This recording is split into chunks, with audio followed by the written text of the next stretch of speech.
Bien, a la hora de hablar del patrimonio, lo primero que hay que tener presente es que básicamente el patrimonio es una construcción social que utilizamos contemporáneamente para legitimar determinados valores sociales, políticos, económicos.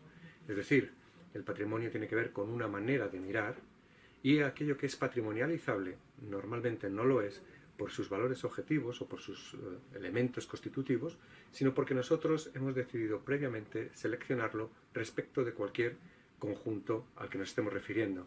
Seleccionamos determinados paisajes como protegibles y otros los desdeñamos, seleccionamos determinados edificios como dignos de ser conservados, mientras que otros prescindimos de ellos e incluso los desechamos o los tiramos, seleccionamos determinadas costumbres como dignas de conservarse y sin embargo prescindimos de otras que nos parecen irracionales o directamente bárbaras.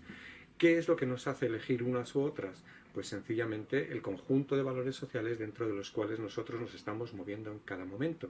Es nuestra mirada lo que patrimonializa, entendiendo por patrimonializar simplemente decidir que algo es digno de ser conservado. Pero ¿por qué eso y no otras cosas? Eso tiene que ver con diferentes intereses. Y esos intereses a veces se manifiestan o se muestran a través de procesos identitarios. Aquello que patrimonializamos lo hacemos normalmente para intentar mostrar a los demás cómo somos.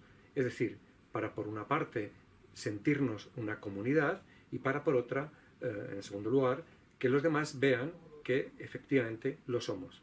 Eso nos lleva a una suerte de paradoja. Es que para que algo sea patrimonializable se necesita que haya un movimiento de una determinada comunidad que decida que eso debe ser de alguna forma protegido. Es decir, no se trata tanto de una herencia, como siempre se decía, o como se decía hace 30 o 40 años con respecto al patrimonio, sino que el patrimonio tiene más que ver con una reivindicación. Entonces, la paradoja estriba en que la comunidad local decide que algo debe ser protegido, pero para que lo disfrute la globalidad. En ese sentido, la patrimonialización genera también no solo este tipo de paradojas, sino procesos de desigualdad. Porque cuando nosotros patrimonializamos algo para que lo disfruten otros, lo que estamos haciendo es establecer un conjunto de jerarquías sobre los usos posibles del patrimonio.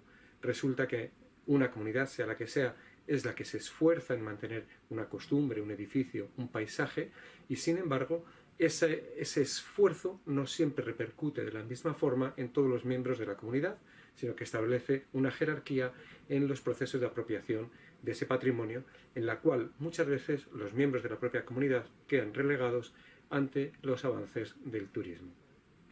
Los procesos de patrimonialización generan, como es sabido, un capital simbólico muy importante que sirve para fortalecer identidades, pero todo capital simbólico es susceptible de ser traducido en capital económico y en ese sentido es posible instrumentalizar a favor de ciertos intereses ese capital simbólico.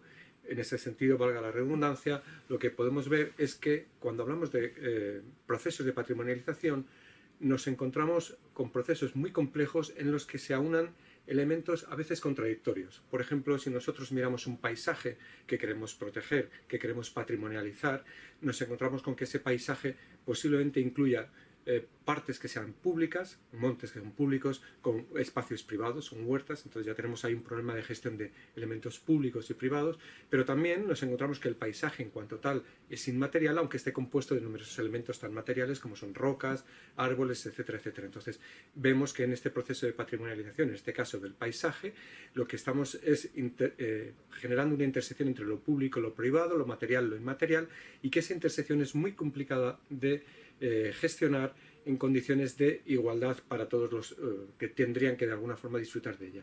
Pero además esta patrimonialización, en el caso de la naturaleza, nos genera un problema adicional. Es que la patrimonialización, por el simple hecho de hacerlo, hace que esos espacios generen menos rendimientos económicos a corto plazo para las empresas que allí se instalan. Entonces, las empresas que se instalan en los espacios patrimonializados, en los paisajes patrimonializados, en los lugares protegidos, como parques nacionales, regionales, etcétera, directamente ven como en el corto plazo, no en el medio ni en el largo, pierden capacidad económica. Y entonces lo que hacen es de alguna forma saltarse a los procesos de patrimonialización para poder revertir esas pérdidas. Es decir, proteger para algunas empresas puede significar perder y por tanto la protección en ocasiones genera desprotección a corto plazo.